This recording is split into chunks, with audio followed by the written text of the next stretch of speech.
Don't know how, Paul Venice and all them are going to cope, because they seem to be going into meltdown about it.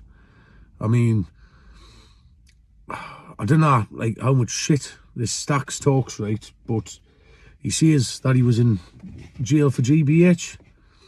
Still got 2 years on licence, something like smashing somebody's kneecaps and like fracturing the skulls, like battering the head off the pavement 60 times.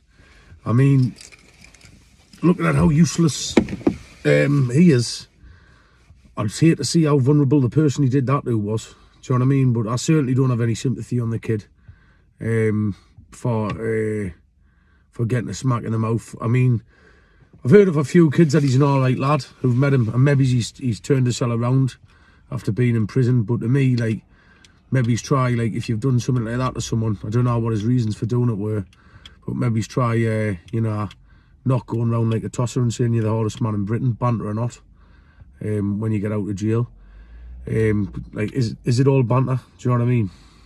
But looking at how useless he is on the pads and that, like you say, like, that Jordan McCann's done him a massive favour, because he would have been, like, even though that kid is a raw novice, that Arms, who he's going to fight, right, he looked like he had a bit of potential, like, like in 10-15 fights time he could be like half decent, and he would have knocked that Stacks out.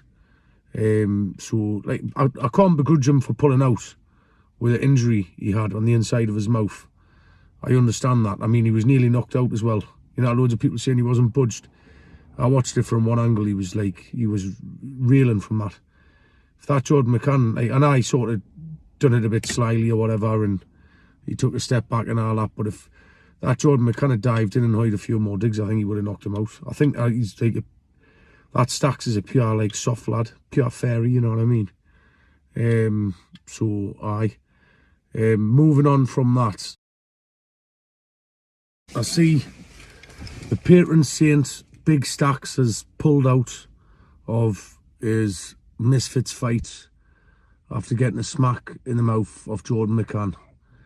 I don't know how, Paul Venice and all them are going to cope, because they seem to be going into meltdown about it.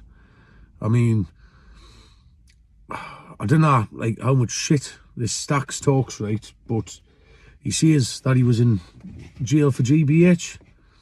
Still got 2 years on licence, something like smashing somebody's kneecaps and like fracturing the skulls, like battering the head off the pavement 60 times. I mean, looking at how useless he is, I'd hate to see how vulnerable the person he did that to was.